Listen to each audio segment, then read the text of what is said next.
আখিরাত সাজাইবার সবচেয়ে সুন্দর সিজন, শ্রেষ্ঠতম মাস মাহে রমজান। মাহে রমজান আমাদের সামনে একদম মুখোমুখি, শাহরুর রমাদান, রমজান মাস। এই রমজান মাসটাকে কদর করার কথা আমি বলতে চাই, এটাই আমার শেষ আহ্বান।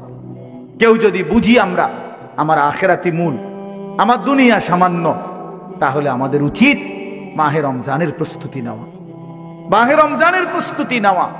মাহে রমজান আল্লাহ নিজের এই যে প্যান্ডেল আপনারা সাজাইছেন সুন্দর করে মাহফিলের জন্য, খোদার কসম আল্লাহ তাআলা বলে, বান্দা রমজান আমি নিজ হাতে সাজিয়েছি আমার বান্দাকে জান্নাত দেওয়ার জন্য, জাহান্নাম থেকে বাঁচাবার জন্য। যদি বলি আল্লাহ কেমনে সাজাইলেন, আল্লাহ তাআলা বলেন, শুনো আমার সাজানোটা তোমরা শুনো। এক, আমি আল্লাহ জান্নাতের সব দুয়ার খুলে দিয়েছি। দুই, জাহান্নামের দরজাগুলো বন্ধ করে দিয়েছি। তিন, সমস্ত শয়তান এবং দুষ্ট জিন শেকলে বন্দী করে দিয়েছি। এবার আসো রমজানের ভিতরে আমি আল্লাহ তাআলা রমজানের প্রথম দশক রহমত দ্বারা সাজিয়েছি, মাঝের দশক মাগফিরাত দ্বারা সাজিয়েছি, শেষ দশক নাজাত দ্বারা সাজিয়েছি। এবার আসো ইবাদত, সারা বছরের ইবাদতের সাথে আমি আরো নতুন নতুন কতগুলো ইবাদত রমজানে যোগ করেছি। কি? এক মাসের পূর্ণ রোজা, এক মাসের পূর্ণ 20 রাকাত তারাবি, এক মাসের জন্য ইফতার, এক মাসের জন্য সাহারি। এই চারোটাই ইবাদত। ইফতারও ইবাদত, সাহারিও ইবাদত। সাহারি বুঝুন তো না, রাত্রির খাবার। এরপরে রোজাটাও ইবাদত, এরপরে 20 রাকাত তারাবিও ইবাদত। আল্লাহ বলেন এরপরে শেষ দশক, শেষের 10 দিন এতেকাফ, মসজিদের এতেকাফ আমি এর দ্বারা সাজিয়েছি। শেষ দশকের বেজর রাত্রিগুলো আমি আল্লাহ তাআলা সবে কদরের দ্বারা সাজিয়েছি। সুবহানাল্লাহ। এরপরে আল্লাহ বলেন নেকির হিসাব, নেকির হিসাব হইল একটা নফল একটা ফরজের সমান, একটা ফরজ 70টা ফরজের সমান। একজন রোজাদারকে ইফতার করাইলে 3টা পুরস্কার, গুনাহ মাফ, জাহান্নাম থেকে মুক্তি, রোজাদারের সমপরিমাণ নেকি, সমপরিমাণ নেকি। আল্লাহ তাআলা বলে, বান্দা এত ভাবে আমি আল্লাহ রমজানকে সাজাইলাম, উদ্দেশ্য কি? শুধু তোমাকে জান্নাত দেব, তোমাকে আমি জান্নাত দিতে চাই বান্দা, তুমি নেও বান্দা, লাআল্লাকুম তাত্তাকুন। আল্লাহ বলছে 1 মাসে মুত্তাকি বানিয়ে দেব, 1 মাসে তুমি আমার গুনাহ ছেড়ে দাও, আমার একটা রমজান তুমি কদর করো বান্দা, আমি তোমারে মুত্তাকি বানিয়ে জান্নাতি বানিয়ে দেব। এজন্য আল্লাহ বলছে শাহরু রমাদান, যে আয়াতটা আমি পড়েছি আল্লাহ নিজে রমজান মাস, এই শব্দ রমজান মাস আল্লাহ নিজে কোরআনে উল্লেখ করছে। এজন্য রমজান মাস এটা উচ্চারণ হয় বছরে কত দিন জানেন? প্রতিদিন, প্রতিদিন, প্রতিদিন। কেমনে? কারণ 24 ঘন্টা পৃথিবীতে কোথাও না কোথাও আল্লাহর কোরআন তিলাওয়াত হয়। আর শাহরু রমাদান এই শব্দ অতএব জমিনে 24 ঘন্টায় কোথাও না কোথাও কারো না কারো জবানে উচ্চারিত হয়। সারা বছর রমজানের কথা আলোচিত হয়। নাহলে এই শব্দ শাহরু রমাদান যে কোরআন শরীফের শব্দ না, তাহলে এটা কেউ না কেউ তো পড়তেছে, কোথাও না কোথাও কেউ সবক দিতে আছে, কেউ শুনানি চলতে আছে। মানে 24 ঘন্টা আল্লাহর জমিনে সারা বছর এক আওয়াজ উচ্চারিত হয়, রমজান মাস, রমজান মাস, রমজান মাস। 2023 সালে অক্টোবর মাসে ওইখানে 4টা ছেলে, 4-5জন ছেলে, যুবক, কলেজের ছেলে, ওরা ফজরের নামাজ পড়ে নিয়মিত। এরা একদিন ফজরের নামাজের পরে সবসময় তারা সাগরের পাড়ে হাঁটে, তাদের দ্বীপের পাশ, তাদের বাড়ির পাশেই তো সাগর। তো একদিন তারা 4-5 জনে বলতেছে নিজেরা নিজেরা যে দোস্ত আমরা না হাইটা চলো ফজরের নামাজের সময় আমাদের বন্ধুদেরকে জাগাই, আরো কিছু বন্ধুদেরকে ফজরের নামাজ অভ্যস্ত করি। এই 4-5 জন ছেলে সিদ্ধান্ত নিছে যে কোন কোন এলাকায় যাবে, কেমনে কি করবে, একটা নকশা তৈরি করছে নিজেরা। এটা লিখবে কোথায়? তারা নিজেরা আমার বলতেছে, হুজুর কাগজ পাচ্ছিলাম না তখন সকালবেলা ফজরের পর, তো পরে সাগরের পারে একটা সিগারেটের প্যাকেট নিয়া, সিগারেটের প্যাকেট উল্টাইয়া, ওই জায়গাটা তো সাদা, বুঝেন নাই, ওইখানে আমরা আমাদের পরিকল্পনাটা লিখছি। লিখা এরপরে আমরা পরের দিন থেকে কাজ করছি। গত বছর নভেম্বরে 24 সালের 19 তারিখ আমি সেই সন্দ্বীপে মাহফিলে যাওয়ার পরে তারা আমার আগেই বলছে যে হুজুর আপনার মাহফিল রাত্রে যেখানে, মানে এই যেমন এখন মাহফিল করলাম, এই প্যান্ডেলেই ফজরের পরে আমগো মাহফিল, হেদের মাহফিল আলাদা, এটা ফজরের বাদে মাহফিলেই ফজরের বাদ। বলছে ওয়াইজ আমনে একজনই। ঠিক আছে, ওইখানে থাকতে হয়, রাত্রে আসার সিস্টেম নাই, গাড়িতে স্পিড বোট দিয়ে আইতে হয়। ফজরের পরে আমি দেখলাম ছেলেরা আসতেছে, সব কিশোর নওজোয়ান। এরপরে এই আধা ঘন্টার ভিতরে পুরাটা প্যান্ডেল 2টার সমান হইব, আমার মনে 3টার সমান হইব প্যান্ডেল, পুরা প্যান্ডেল পুরা। আমি ওই ছেলে ঘরে বললাম কয়জন আপনাদের সদস্য? ওরা বলতেছে হুজুর এই 1 বছরের মেহনতে 4,500 ছেলে আমাদের লিস্টেড এখন ফজরের নামাজ জামাতে পড়ে। কসম করে যুবক চাইলে পারে, যুবক চাইলে গড়তে পারে, যুবক চাইলে নষ্ট করে দিতে পারে। নবীজির একজন 16 বছরের সাহাবী হযরত আবু বকর সিদ্দিকের আমলে যায়েদ ইবনে সাবিত, ওনাকে তিনি বলছিলেন কোরআন সংকলন করতে, কোরআন একত্র করতে। তো তিনি জিজ্ঞেস করছিলেন পারবানি এটা? তিনি বলছেন আমি চাইলে, আপনি বললে আমি পাহাড় কাইটা আরেক জায়গায় স্তূপ দিতে পারব। পারতাম না কেন? নওজোয়ান পারবে না তো পারবে কে? এই জন্য প্রিয় নওজোয়ান তোমাদেরকে বলি ভাইয়া, যারা এই মাহফিল সাজাইছো ভাই, তোমাদের কাছেও যুবক ভাই অনুরোধ, ফিকির করা দরকার। গতানুগতিক শুধু একটা মাহফিল না, এখানেই যেন শেষ হয়ে না যায়। তুমি আবার ভাবো তোমরা নওজোয়ানরা, এই সমাজের মানুষ, আমাদের ছেলেদেরকে কিশোরদেরকে নামাজি বানানোর জন্য আর কি করা যায়, আরো পদক্ষেপ নাও। কিভাবে ফজরের নামাজ একে অপরকে ডাকা যায়, চেষ্টা করলে বুদ্ধি বের হবে, একসাথে বসলে বুদ্ধি বের হবে। আরো কিভাবে মানুষের সমাজের কল্যাণ 2 ভাবে হয়। এক হলো মানুষকে অন্ন, বস্ত্র, বাসস্থান, চিকিৎসা, শিক্ষা সামগ্রী, বিভিন্ন এই পণ্য, এগুলো দেওয়ার মাধ্যমেও মানব সেবা। আরেকটা হলো মানুষের জিন্দিগি পরিবর্তন করে দেওয়া, এটাও শ্রেষ্ঠতম মানব সেবা। মোবাইল আমাদের জিন্দিগির সাথে 24 ঘন্টার জন্য মিশে গেছে, এটা আসলেই উচিত না। একটা মানুষের জিন্দিগি কোনো মুহূর্তেই মোবাইল থেকে আলাদা থাকবে না, এটা কেমন ইনসাফের কথা হল? আল্লাহর কথা হচ্ছে, কোরআনের কথা হচ্ছে, ওলামায়ে কেরাম নসিহত করতেছেন, এই সময়ও যদি আমার দিল আন্তরিক না হয় তো আর হবে কখন? কোরআনুল কারীমের মধ্যে আছে, আল্লাহ তাআলা বলেন ফাবিআইয়ি হাদীসিন বা'দাহু ইউমিনুন। আল্লাহ তাআলা বলেন বান্দা, এই কোরআনের চাইতে দামি আর কোন কথা বললে তুমি বিশ্বাস করতা? তুমি বলো। আল্লাহ নিজে জানতে চাচ্ছে আমাদের কাছে। ফাবিআইয়ি হাদীস, 23টা বছর আমি আল্লাহ কোরআন নাজিল করলাম, সর্বশ্রেষ্ঠ ফেরেশতাকে দিয়ে নাজিল করলাম, জিবরাইল, সর্বশ্রেষ্ঠ রাসূলের কাছে নাজিল করলাম, 23 বছর নাজিল করলাম, 30 পারা কোরআন নাজিল করলাম। আল্লাহ তাআলা জানতে চাচ্ছে আমাদের কাছে, বান্দা বলো না এরপরে এর চাইতে দামি আর কোন কথা বললে তুমি ঈমান আনতা, বিশ্বাস করতা, মেনে নিতা? তুমি বলো।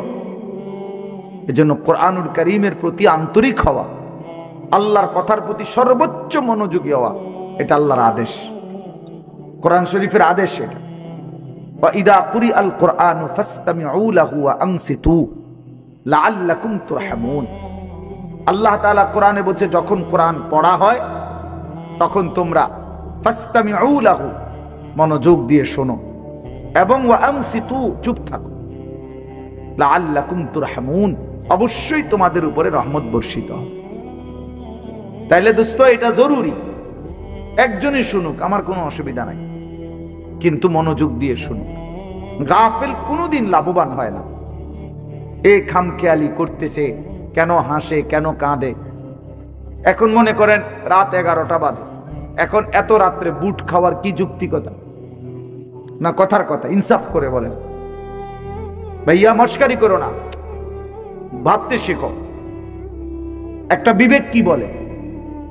রাত 11টা বাজে, এটা কি যৌক্তিকতা হইতে পারে? আল্লাহর কথার প্রতি খামখেয়ালি, এই অপদার্থই থেকে যায়। এ জীবনেও কোনোদিন জিন্দেগি সুন্দর হয় না। গাফেলের জীবন কখনোই সুন্দর হয় না। এ খামখেয়ালি আর কি, অবহেলা। কোরআন শরীফে আছে, আল্লাহ তাআলা স্পষ্ট বলছেন, যত লোক জাহান্নামী হবে, সমস্ত জাহান্নামী ব্যক্তির একত্রিত পরিচয় আল্লাহ বলছেন উলাইকা হুমুল গাফিলুন, এরা মূলত গাফেল।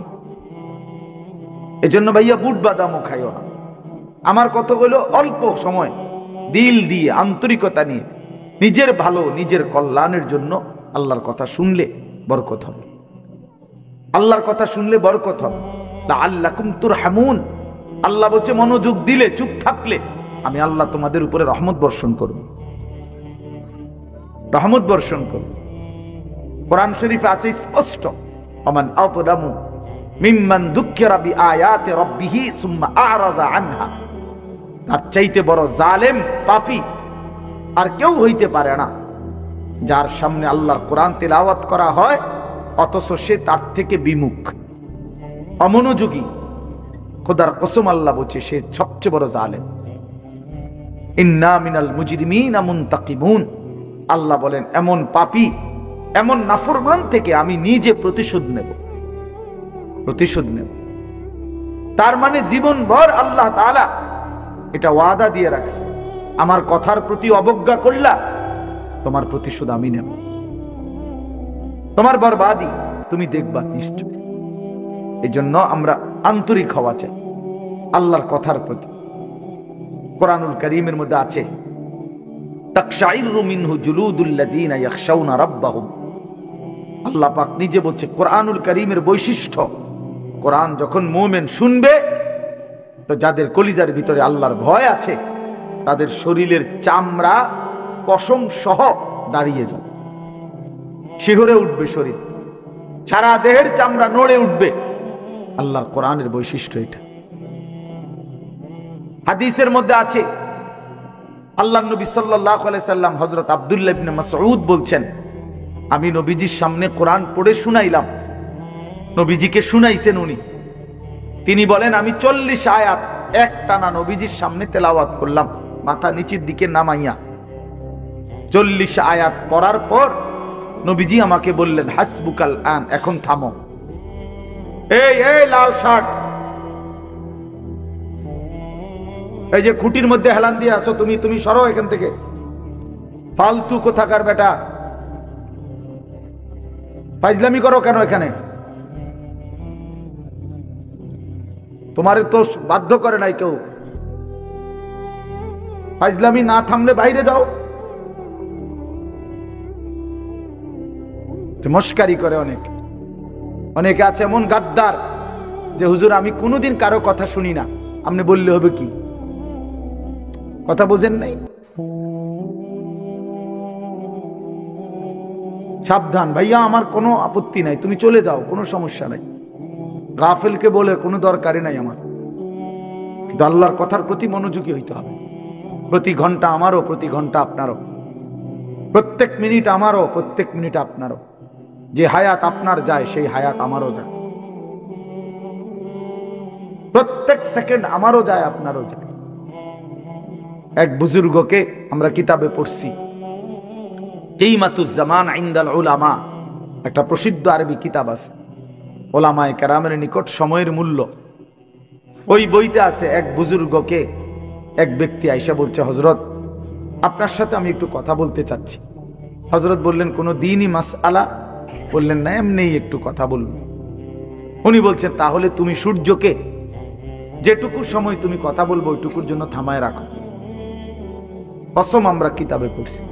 উনি বলছে তুমি সূর্যকে থামায় রাখো, যেটুকু সময় তুমি আমার সাথে কথা বলবা ওইটুকু সময়ের জন্য যদি তুমি সূর্যের গতি থামায় রাখতে পারো তাহলে কথা বলতে পারো, নাই তো আমার এইটুকু সময় তুমি নষ্ট করার কোনো অধিকার রাখো না। এই 20 মিনিট তো আমার সময়, তুমি আমার সেই 20 মিনিট নষ্ট করবা কেন? এই আধা ঘন্টা তো আমার টাইম, তুমি আমার হায়াতের আধা ঘন্টা নষ্ট করবা কেন? হ্যাঁ, প্রয়োজনীয় মাসআলা হলে বলতাম, শুধু শুধু কথা, শুধু শুধু কি জামাইটা জাফানি টরে কত দিয়া লইছেন? 260 টাকা। ধুর মিয়া, 220 টাকা দিয়া সিল্লাইয়া বেছে, হ্যাঁ আমারে কইতেন মিয়া কয় গজ লাগবে মিয়া, হ্যাঁ আমার পরিচিত কত দোকান আছে, হ্যাঁ এই মানে এই বলতেছে এটার উপরে বেডার এটা সিলাইয়া আজকে 3 মাস হয়ে গেছে, ওই জামাটা পরে হে এখন 220 টাকা দিয়ে কাপড় কিনে। এগুলা অপ্রয়োজনীয় কথা না, বেহুদা কথা, অনর্থক কথা।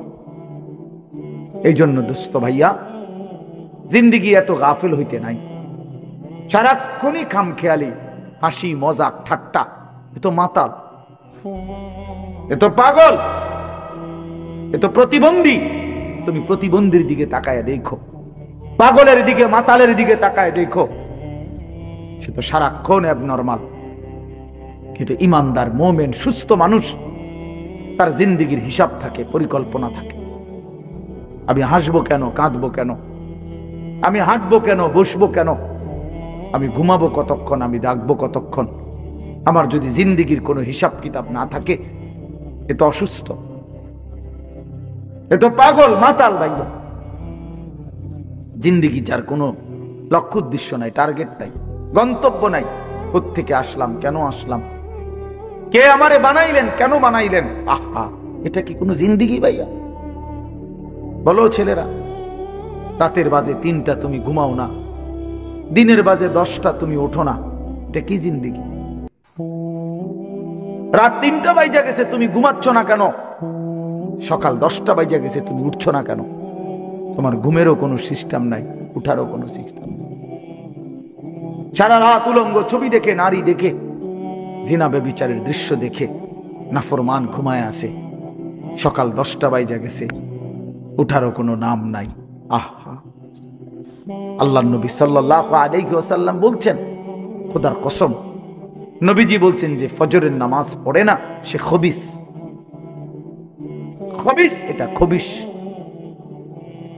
খবিসান নফস, ওই ব্যক্তি খবিস, কাসলান, অলস। নবীজি বলছেন যাকা রাজুলুন বালা শাইতানু ফি উযুনাইহি, যে ফজরের নামাজ পড়ে না শয়তান তার 2 কানে পেশাব করে দেয়, শয়তান পেশাব করে দেয়। নবী সাল্লাল্লাহু আলাইহি ওয়াসাল্লাম বলেন ফজরের নামাজ না পড়ে যেই নাফরমান ঘুম থেকে জাগে, ঘরের বাইরে বের হয়, সে শয়তানের ইবলিসের পতাকা নিয়ে বের হয়। রায়াতুশ শাইতান, শয়তানের পতাকা নিয়ে বের হয়। এজন্য দোস্ত আমরা এটা বুঝা উচিত, আমার কথা, প্রথম কথা এটা প্রত্যেকেই বুঝা উচিত, আমি মুসলমান, আমার একজন আল্লাহ আছেন, আমার শ্রেষ্ঠ রাসূল আছেন, আমার একটা কিতাব কোরআন আছে, আমার একটা ধর্ম ইসলাম আছে, 4টি সর্বশ্রেষ্ঠ নিয়ামত আমার আছে। আল্লাহ আমার রব, মুহাম্মদ সাল্লাল্লাহু আলাইহি সাল্লাম আমার রাসূল, কোরআন আমার কিতাব, ইসলাম আমার ধর্ম। এই 4টি সর্বশ্রেষ্ঠ নিয়ামত থাকার পর আমি পথহারা হব কেন? তুমি চরিত্রহীন হবা কেন? তুমি দুশ্চরিত্র হবা কেন ভাইয়া? কিসের অভাবে নষ্ট হয়ে গেল? কিসের অভাবে? খোদার 365 দিনের 1 বছরে তোমরা যেই ছেলে কোনোদিন ফজরের নামাজ পড়লা না, প্রিয় ভাই ইনসাফের সাথে বলো এটা মুসলমান? মুসলমানের বাচ্চা তো নিকৃষ্ট হয়। তুমি কোনো মায়ের ঘরেও জন্ম নিছো, মুসলমানের ঘরে? 365 দিনে খোদার 1 বছর কোনোদিন মনে পড়লো না ফজরের নামাজের কথা? মুসলমান এত বড় গাদ্দার হয়? মুসলমানের বাচ্চা এত বড় নাফরমান হয়? আহ, আফসোসের বিষয়। ওই মা যে 2 বছর দুধ পান করাইলেন এই জন্যই, মা যে 9টা মাস পেটে ধারণ করলেন এই জন্যই, এক মা তার সন্তানকে বুকে ধরায়া দুধ পান করাইছে 2 বছর, এই আশায় যে 16 বছর বয়সে আমার ছেলেটা দিন রাত উলঙ্গ ছবি দেখবে, নারী আর ছবি আর মাতালের মতো জিন্দেগি কাটাবে। এই ছিল মার স্বপ্ন, এই ছিল মায়ের গর্ভে ধারণ, এর উদ্দেশ্য। ইনসাফ করো ভাইয়া, ইনসাফ করো দয়া করে দোস্ত। তোমার ভালো তোমাকেই বুঝতে হবে, তোমার কল্যাণ বুঝার তোমাকেই বুঝতে হবে। এই পৃথিবী স্বার্থপর, স্বার্থপর এই দুনিয়া, কেউ কাউরে মনে রাখে না। কেউ কাউরে মনে রাখে না, কেউ কাউরে মনে রাখে না। এই দুনিয়া, আমার যেদিন মৃত্যু হবে সেদিনও পৃথিবীতে আলো উঠবে, সূর্য উঠবে। এই রং তামাশার, এই দুনিয়ার ব্যস্ততার, এই ফুর্তি চলতেই থাকবে, কিন্তু আমি কবরে চলে যাই। এজন্য আমাদের প্রত্যেকেই এটা ইনসাফের সাথে ভাবা উচিত। অনিবার্য এক বাস্তবতা, প্রিয় ভাই, চিরন্তন এক সত্য যে আমাকে মরতে হবে। পৃথিবীর কোন যুক্তি, কোন বিশ্লেষণ, কোন শক্তি, কোন ক্ষমতা, কোন বাহাদুরি দিয়েই যেহেতু মৃত্যুকে আমি আড়াল করতে পারবো না, কবরকে আমি ঠেকাইতে পারবো না, অতএব যেই পরিস্থিতির মুখোমুখি আমাকে হতেই হবে, বুদ্ধিমান বিবেকবান উচিত সেজন্য নিজে প্রস্তুতি নাও। যেহেতু কবরে যেতেই হবে আমাকে, কোনো যুক্তি নাই বলে আমি বুঝি নাই, না না বুঝলেও মরে যাবে, খেয়াল না করলেও মরে যাবে, হাসলেও মরণ, কাঁদলেও মরণ। সুখের অট্টালিকাতেও মৃত্যু হয়, জীর্ণ কুঠির কুড়ে ঘরেও মৃত্যু হয়। জীবনে যে কোনোদিন সুখ দেখে নাই সেও মরে যাবে, জীবনে যে কোনোদিন দুঃখ দেখে নাই সেও মরে যাবে। তাহলে ভাইয়া বাপ, যে মৃত্যু আমাকে বরণ করতেই হবে, যেই কবরে আমাকে যেতেই হবে, কোনো ফাঁক ফুক নাই, কোনো সাইড নাই, তাহলে তার জন্য প্রস্তুতি নেওয়া, তার জন্য বাবা যে সেখানে আমার কি হবে, সেখানে আমাকে কি করতে হবে, খোদার কসম এতটুকু বিবেক বুদ্ধি খাটানো, এটা একটা সুস্থ মানুষের দাবি, সুস্থতার দাবি, এটা ইনসাফের দাবি, বিবেকের দাবি। এতটুকু বিবেক যদি কাজ না করে, ধরে নিতে হবে তার আকলই নাই, দেমাগই নাই, দেমাগই নাই। এজন্য কুরআনুল কারীমে আল্লাহ তাআলা বলছে, নাফরমানের দিল আছে কিন্তু কিছুই বোঝে না, নাফরমানের কান আছে শোনে না, চোখ আছে দেখে না। এজন্য আল্লাহ তাআলা বলছেন, উলাইকা কাল আনআম, নাফরমান এক ধরনের জানোয়ার। প্রত্যেক পাপী হলো এক ধরনের জানোয়ার, নাফরমান জানোয়ার বেটা। আনআম চতুষ্পদ জন্তু, কারণ যার বিবেক কোনো কাজ করে না, বানানেওয়ালাকে চিনে না, সে চিনল কি?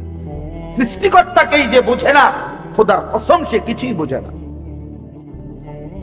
কিছুই বোঝে না। যার আল্লাহ নাই তার কিছুই নাই। আল্লাহকে হারিয়ে সব পেলেও কিছু পায় হয় না, আল্লাহকে পেয়ে সব হারালেও কিছুই হারায় না। জুতু মেরা তু সব মেরা। আমি এই জন্য অনুরোধ করছি, আলহামদুলিল্লাহ যথেষ্ট বয়ান হয়েছে, আমরা রাত গভীরে ইনসাফের সাথে এই যে কয়জন আমরা বসছি, প্রত্যেকের কাছে আমার কথা এটা, আমরা ভাবা উচিত। ইস্তাফতি কালবাক, নবী সাল্লাল্লাহু আলাইহি ওয়াসাল্লাম বলছেন, তোমার দিলকে প্রশ্ন করো, তোমার বিবেককে জিজ্ঞেস করো।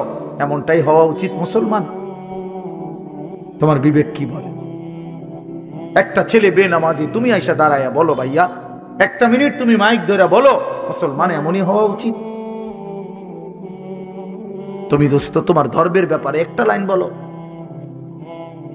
তুমি বলো তোমার ধর্মের ব্যাপারে তুমি এক লাইন বলো। তোমার রাসূলকে এভাবে প্রত্যাখ্যান করা উচিত। কোনদিন তোমার চুল নবী সাহাবী আউলিয়াদের মতো হবে না, কোনদিন তোমার জামা পোশাক নবী সাহাবী আউলিয়াদের মতো হবে না, কোনদিন তোমার চলাফেরা সাজগোজ নবী সাহাবী আউলিয়াদের মতো হবে না কোনদিন। তাহলে কি যোগ্যতায়, কি কারণে আমরা মুসলমান? যাদের কপালে সেজদা নাই, তুমি কিভাবে মুসলমান? যার লেবাসে পোশাকে ইসলামের কোনো চিহ্ন নাই, তুমি কোন যুক্তিতে মুসলমান ভাইয়া? কোন যুক্তিতে মুসলমান? আল্লাহ নবী সাল্লাল্লাহু আলাইহি ওয়াসাল্লাম বলছেন, ফারকু মা বাইনানা ওয়া বাইনাল কুফরি আস-সালাহ, আমাদের মাঝে আর কাফেরের মাঝে পার্থক্য নামাজ। নামাজ মুমিন আর কাফেরের পার্থক্য করে। এটা কি মুসলমান না বেঈমান? এটার প্রমাণের চিহ্ন খোদার কসম ভোটার আইডি কার্ড না, জন্ম নিবন্ধন সনদ নয়, সেজদা। সেজদা এই কপাল দুনিয়ার কোনো কাজে ব্যবহার হয় না, পৃথিবীর কোনো উপার্জনের জন্য কপাল লাগে না। চাকরি, ব্যবসা, ক্ষেত খামার, অটো, সিএনজি, ফসল, দেশ বিদেশ, ভাইয়া ইনসাফের সাথে ভাইবা দেখো, বাবারাও ভেবে দেখেন, এই কপাল কোনো উপার্জনের কাজে ব্যবহার হয় না। উপার্জনের কাজে হাত ব্যবহার হয়, পাও ব্যবহার হয়, মেধা ব্যবহার হয়, যোগ্যতা ব্যবহার হয়। কপাল কোনো কামাই রোজগারের জন্য ব্যবহার হয় না। কপাল রব্বে করিম বানাইছেন শুধু সেজদার জন্য, শুধু সেজদার জন্য, শুধু সেজদার জন্য, শুধু সেজদার জন্য। এই জন্য যে কপালে সেজদা নাই ওইটা মানুষের বাচ্চা না, যে কপালে সেজদা নাই ওইটা মুসলমানের বাচ্চা না, ওটা মানুষের বাচ্চা না। যে জিন্দিগি সেজদাবিহীন জিন্দিগি ওইটা জন্তু জানোয়ারের জিন্দিগি। কোরআন শরীফে আছে, কোরআন শরীফে স্পষ্ট আছে, সূরা আরাফের মধ্যে আছে। আল্লাহ বলছেন ওয়াত্তাবা হাওয়াহু ফামাসালুহু কামাসালিল কালব। প্রিয় বন্ধু শোনো মিয়া, আল্লাহ বলছে মনের ইচ্ছা মতো যে চলে, মনের চাহিদার যে অনুসরণ করে। কেন নামাজ পড়ো না? তোমার মন চাইছে দেখে পড়ো না। কেন সারা রাত নারী দেখলা, ছবি দেখলা সারাদিন? তোমার মন চাইছে দেখে। কেন তুমি পেশাব পায়খানার পরে ঢিলা কুলুক টয়লেট পেপার পাক পবিত্র ঠিক মতো হও না? কেন? তোমার মন চাইছে দেখে। কেন তোমার জবানে একবারও তোমার মালিকের নাম উচ্চারণ হয় না? তোমার মন চাইছে এই জন্য। তুমি যা ইচ্ছা তাই করতেছ, কেউ তোমারে বাধা দিচ্ছে না। আল্লাহর কসম, আল্লাহ কোরআনে বলছে এই যে মনের ইচ্ছা মতো যে চলে, ওয়াত্তাবা হাওয়াহু, যে তার মনের চাহিদার অনুসরণ করে, ফামাসালুহু কামাসালিল কালব। আল্লাহ বলে তার উদাহরণ হলো, তার দৃষ্টান্ত হলো কুত্তার মতো, কুত্তার মতো, কুত্তার মতো, কুত্তার মতো, কুত্তার মতো। এটা ওই জিন্দিগি কুত্তার জিন্দিগি, ওই জিন্দিগি কুত্তার জিন্দিগি, যে জিন্দিগিতে তার মালিকের গোলামি নাই। এই জন্য মনে রাখো, যাদের কপালে ছেলেরা সেজদা নাই, তোর জিন্দিগি কুত্তার জিন্দিগি, মনে রাখিস। আমার নাম মনে রাখিস, আমি বলছি, আমার নাম আনিসুর রহমান, আমার নাম মনে রাখো। ওই জীবন কুত্তার জীবন, যে জীবনে সেজদা নাই। ওই জিন্দিগি জানোয়ারের জীবন, যে জীবনে মালিকের গোলামি নাই, আল্লাহর নাফরমানি চেয়েছে। কেন সেজদা দিবা না? তুমি মানুষ না? তুমি জানোয়ার? তুমি কুকুর? তুমি বিড়াল? তুমি শূকর? তুমি সেজদা দিবা না কেন? তুমি এক পবিত্র মায়ের ঘরে জন্ম নিছ, তুমি এক ইমানদারের সন্তান, তুমি কেন সেজদা দিবা না? বলুন বাপ, আপনারা যারা বাবা আছেন, আপনাদের কাছে আপনারা বুঝাপড়া করেন। মুসলমান যদি হয়ে থাকেন, বুঝাপড়া করেন নিজের ছেলের ব্যাপারে। আরে ছেলের বিদেশ পরে বেটা, ছেলের দুনিয়া পরে, ছেলের ঘর বাড়ি বিল্ডিং সোফা ফার্নিচার পরে। মিয়া আগে ছেলের সাথে বুঝাপড়া করেন। তুই যদি মুসলমানের বাচ্চা হয়ে থাকস, কেন ফজরের নামাজ পড়বি না?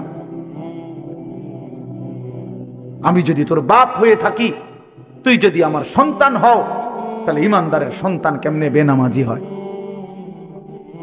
ইমানদারের মেয়ে কেমনে বেপর্দা হয়? ইমানদারের স্ত্রী কেমনে বেপর্দা হয়? ইমানদারের সন্তান কেন 24 ঘন্টা আল্লাহর নাফরমানি করবে? আপনি তারে আল্লাহ চিনাইতে পারলেন না, জীবনে কি চিনাইলেন? আপনি তাকে বানানে ওয়ালা চিনাইতে পারলেন না। আহা বন্ধু, করলেনটা কি? আহারে বাপ, কি করলেন আপনি? কার জন্য সোফা বানাইলেন? কার জন্য খাট বানাইলেন? আপনার বানানো খাটে আপনার অসভ্য সন্তান সারা রাত উলঙ্গ ছবি দেখে। আপনার বানানো সোফাতে বসে আপনার স্ত্রী ছেলে মেয়ে রঙিন সিনেমায় নর্তকীর নাচ দেখে টেলিভিশনে বসে বসে। সফলতা এটা? এটা সফলতা? এটা কামিয়াবি আপনার? এটা কামিয়াবি? তো কি বুঝাইতে চাইলেন? এর দুর্বিবেক নাই বাবার? এতটুকু বিবেক হবে না? কোরআন শরীফে আছে সূরা হুদের মধ্যে, নূহ আলাইহিস সালাম ওনার বেঈমান সন্তানের জন্য যখন ডুবে যাচ্ছিল, দোয়া করছিল, ইন্না ইবনি মিন আহলি। এই শব্দটা বলছিল নূহ নবী, আল্লাহ ওই যে ছেলেটা ডুবে যাচ্ছে, এটা আমার পরিবার, আমার বংশধর, আমার সন্তান। এই কদ্দুর কথা শুধু কইছে, এক দূরে শুধু কইছে, আর কিচ্ছু বলে নাই যে আল্লাহ তারে মাফ করে দেন, তারে মুক্তি দিয়া দেন, তারে ডুবানির থেকে বাঁচায় দেন, কিচ্ছু কয় নাই। এই কথা এখানে শুধু কইছে আল্লাহ ওই যে ছেলেটা আমার পরিবার, আমার সন্তান, মানে মনের আবেগে আর কিছু কইতেছে না। কোরআন শরীফে আছে আল্লাহ তাআলা কোরআনের আয়াত নাজিল করছে, আল্লাহ ওয়াহি নাজিল করছে, ইয়া নূহ, হে নূহ, ইন্নাহু লাইসা মিন আহলিক, সাবধান ওটা তোমার সন্তান না। সরাসরি কোরআন শরীফ, এটা তোমার সন্তান নয়। ইন্নাহু আমালুন গায়রু সালিহ, এটা বেআমল, গায়রু সালিহ। আমলে সালেহ কে কি বলে? নেক আমল বলে। তাহলে আমলে গায়রে সালেহ এটাতে কি বলে? বদ আমল। এটা আপনারা বুঝছেন না কথা? এটা সহজ কথা। আল্লাহ বলছে ও বদ আমল, ও নাফরমান, অতএব আপনার সন্তান না। এজন্য আমি পরিষ্কার ছেলেদেরকে বলি, বাবা তোরা যারা বেনামাজি, তুই মুসলমানের সন্তান না। মনে রাখিস বেটা, তুই লাওয়ারিস, তুই বেওয়ারিস, তোর কোনো মা নাই, তোর কোনো বাবা নাই, তোর কোনো পিতৃ পরিচয় নাই। মোবাইলের ওই নর্তকী তোর পরিচয়, মোবাইলের ওই উলঙ্গ নারী তোর পরিচয় হইতে পারে না। তুই কোনো মুসলমানের বাচ্চা না, ইমানদারের সন্তান নাফরমান হয় না। মনে রাখো। দেখো নারী, দেখো আরো দেখো, 16 বছর বয়সেই এত নারী দেখে ফেললা, 18 বছর বয়সেই এত উলঙ্গ ছবি দেখে ফেললা, বাকি জিন্দেগি কি করবা? বাকি জীবনটা কি করবা? সব তো দেখেই লাইলা, সব তো দেখেই ফেললা। এবার লাথি দিয়া ফেরেশতা জাহান্নামে ফেলানো ছাড়া আর বাকি কি? সব তো দেখেই লাইলা।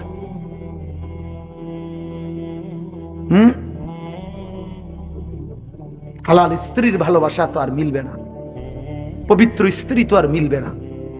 আল্লাহ কোরআনে ওয়াদা দিছে, যেই পুরুষ খবিস, অসৎ চরিত্রের, আল্লাহর ওয়াদা তার স্ত্রীও মিলবে খবিস। কি আয়াত? আল খাবিসাতু লিল খাবিসিন ওয়াল খাবিসুনা লিল খাবিসাত। সরাসরি কোরআন শরীফের আয়াত। বন্ধু মনে রাখো, আমি ডেইলি বলি, রাস্তার বেডি আর মোবাইলের বেডি আর বাস্তবতার বিবি এক কথা না।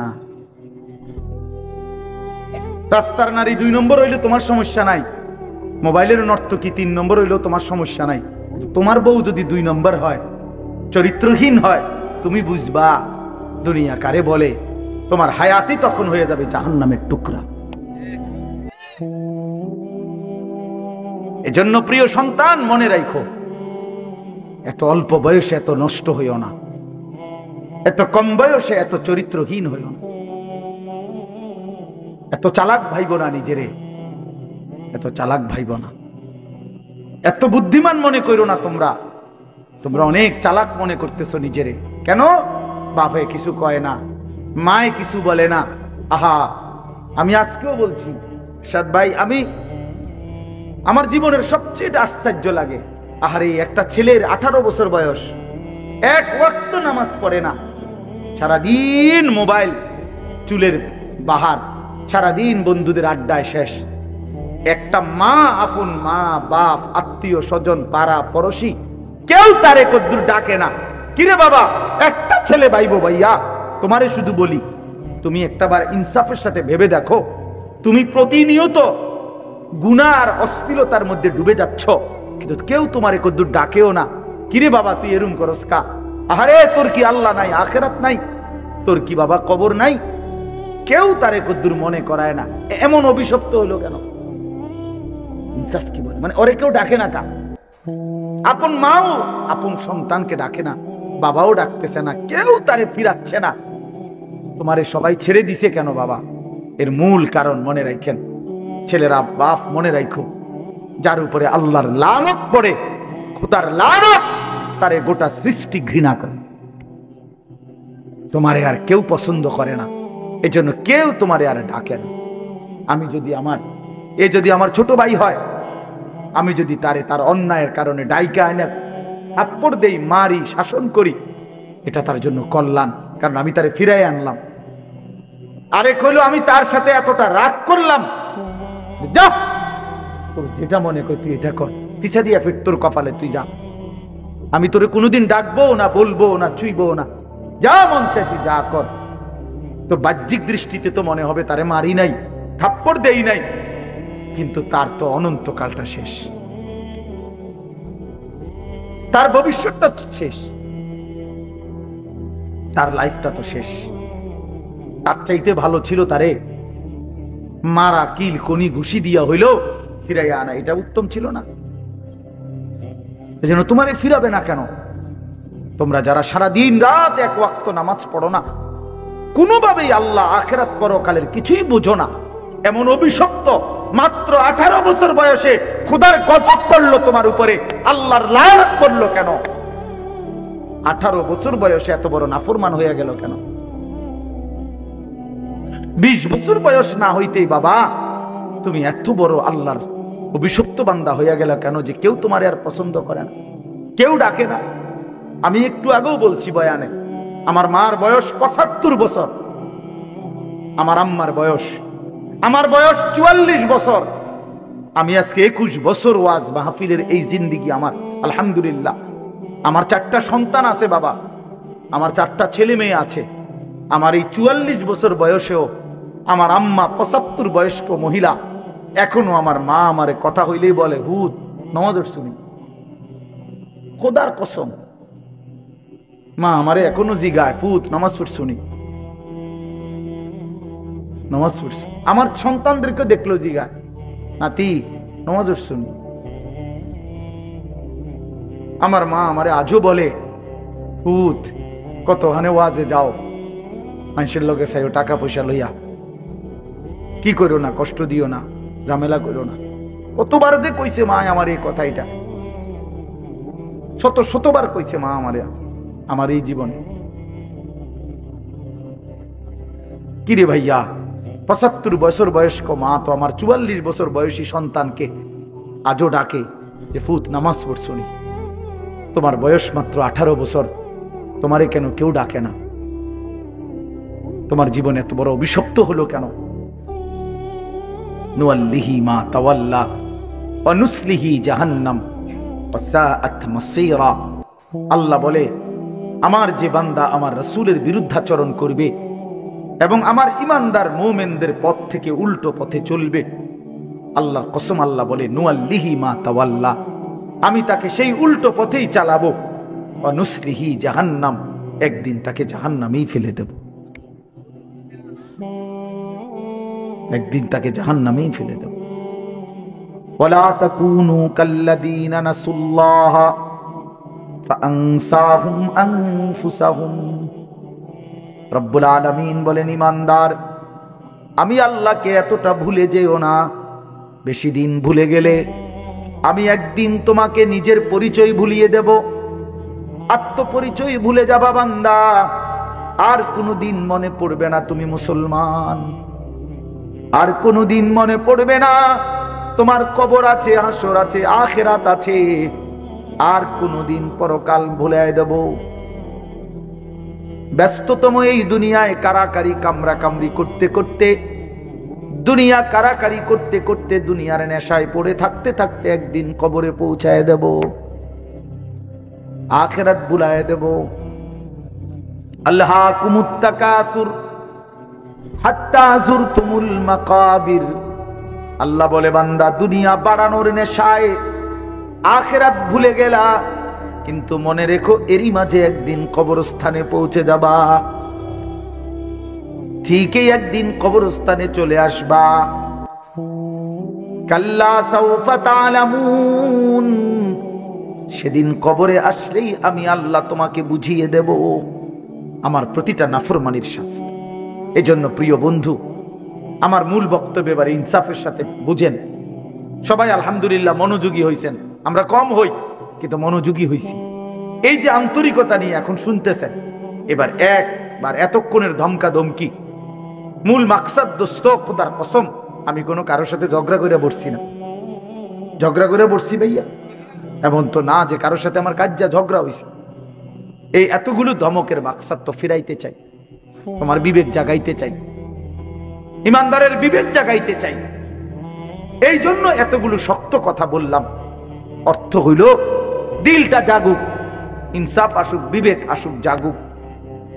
তো যদি আমরা বুঝি আমরা মুসলমান, আমরা মুমিন, তাইলে বাপ আমাদের জিন্দেগি আখেরাত, আমাদের জীবন দুনিয়া না।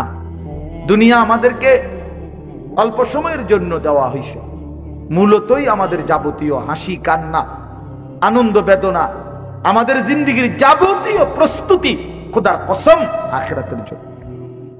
আখিরাতের জন্য আমাদের সত্যিকার অর্থে আমরা একটা মিনিট আমার শায়েখ আরিফ বিল্লাহ হাকিমুন নফস আল্লামা মুফতি মুশতাকুন নবী কাসিমি হুজুর আমার মাদ্রাসায় কয়দিন আগে বয়ান করছিলেন। 8ই ফেব্রুয়ারি আমি আমার মাদ্রাসায় কিশোর যুবক ছেলেদের জন্য আলাদা ইসলাহি মজলিসের আয়োজন করছিলাম বয়ানের। 16 বছর থেকে 30 বছর বয়সী, শুধু এই বয়সী ছেলেদের জন্য প্রায় 600 ছেলে উপস্থিত হয়েছিল। তখন হযরত বলছিলেন ওইখানে বয়ানে যে ভাইয়া আমাদের জিন্দেগি দুইটা, আমাদেরকে আমাদের আল্লাহ দুনিয়া ছাড়তে বলে নাই, আখিরাত ভুলতে বলে নাই, দুনিয়া বাদ দিতে বলে নাই। আল্লাহ ওয়ালা তানসা নাসিবাকা মিনাদ দুনিয়া, আল্লাহ বলছে বান্দা দুনিয়া ভুলে যেও না। আমি বাজার ব্যবসা হাট ঘাট চাকরি ক্ষেত খামার স্ত্রী সন্তান ঘর পরিবার ঘুম আহার নিদ্রা আমি কোনোটাই বাদ দিতে বলি নাই বান্দা, ছাড়তে বলি নাই। আমি আল্লাহ তোমাদের জিন্দেগি বানাইছি দুইটা, একটা হলো দুনিয়া আর একটা হলো আখিরাত। দুনিয়া তুমি কর্ম করবা আর আখিরাতের জন্য আমল করবা। দুনিয়া কর্ম, আখিরাত তোমার ধর্ম। দুনিয়ার জন্য করবা কর্ম, আখিরাতের জন্য করবা ধর্ম। তো ধর্ম এবং কর্ম, কর্ম এবং ধর্ম মিলবে, তোমার গন্তব্য জান্নাতে হবে। তাইলে এখন হুজুর একটা আশ্চর্য সুন্দর কথা কইছে যে আল্লাহ বলছে বান্দা দুনিয়া তোমার কর্ম, আখিরাতের জন্য তোমার ধর্ম। কিন্তু আখিরাত লম্বা সময়, দুনিয়া স্বল্প সময়। নবীজি সাল্লাল্লাহু আলাইহি সাল্লাম বলছেন একটা সাগরের মধ্যে যদি কেউ নিজের আঙ্গুল চুবায় ভিজায়, তো আঙ্গুলের অগ্রভাগে যেটুকু পানি এটুকুই হলো দুনিয়া, আর সাগরের বাকিটা পানি আখিরাত। তাইলে আখিরাত লম্বা না দুনিয়া লম্বা বলেন? কিন্তু মজার বিষয় হলো লম্বা হলো আখিরাত, স্বল্প হলো দুনিয়া। কিন্তু আল্লাহ তাআলা আমার হায়াত, আমার সময় স্বল্প দুনিয়ার জন্যই দিয়েছেন বেশি, আর অনন্তকালের আখিরাতের জন্য আমল চাইছেন অল্প অল্প।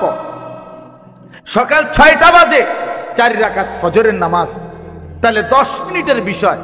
আবার দুপুর 1:30টা বাজে 10 রাকাত জোহরের নামাজ, 20 মিনিটের সময়।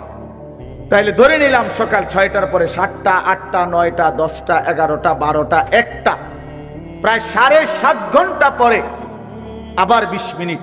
তাহলে সকালের 10 মিনিট আর দুপুরের 20 মিনিট, এই হলো 30 মিনিট মনে করেন আখিরাতের জন্য, আর 7.5 ঘন্টা আমার দুনিয়ার কর্মের জন্য। তাহলে স্বল্প সময়ের দুনিয়ার জন্য আমারে সুযোগ দিলেন বেশি, অনন্তকালের আখিরাতের জন্য আমলের জন্য চাইলেন আমার কাছে অল্প সময়। এটাও আল্লাহর জন্য আমরা দেব না? এটা ইনসাফ হইল? এটা বিবেকের দাবি হইল ভাইয়া? অতএব আমি অনুরোধ করছি মেহেরবানি করে আমরা ভাবতে শিখি। আরে এই বাচ্চা লাগাই দিলেন কেন আপনারা, আবার নামাই দিলেন কেন? তাইলে শেষ, আমার কথা শেষ, আর অল্প একটু কথা। তাইলে আমি বলতে চাচ্ছি আমরা যদি বুদ্ধিমান হইতাম তাইলে দুনিয়া আমাদের সুন্দরী চলে, আখিরাত সাথে নিলে দুনিয়া লস হয় না। আখিরাত সাথে নিলে 5 ওয়াক্ত নামাজ যদি কেউ মজবুত সিদ্ধান্ত নেয়, এটা কঠিন কিছু না। হালাল উপার্জনের কেউ সিদ্ধান্ত নিলে এটা কঠিন কিছু না। চরিত্র হেফাজতের সিদ্ধান্ত নিলে খোদার কসম এটা কিছুই না। আল্লাহ তাআলা হাদিসে কুদসিতে আছে, ওয়াদা দিছে, কেউ যদি আমি আল্লাহর ভয়ে চোখ হেফাজত করে, আমি তার দিলের মধ্যে ইমানের এমন স্বাদ দেব যে নগদ ইমানের মজা সে পাইতে থাকবে। খোদার কসম এটা হাদিস। মান তারাকাহা মাখাফাতি আবদালতুহু ঈমানান ইয়াজিদু হালাওয়াতাহু ফি কলবি। তাহলে গুনাহ ছেড়ে দিলে, আল্লাহকে মেনে নিলে, আল্লাহর ইবাদত করিলে খুব কঠিন কিছু না, খুব কঠিন কিছু না। এই জন্য প্রিয় ভাই আমার, বাপ আমার, এই শেষ বেলায় আমি এই অনুরোধটাই করতে চাই, আমরা যদি বুঝি আখিরাত আমাদের জিন্দেগি, পরকালের জন্যই আমাদের প্রস্তুতি, তাইলে আমাদের প্রস্তুতির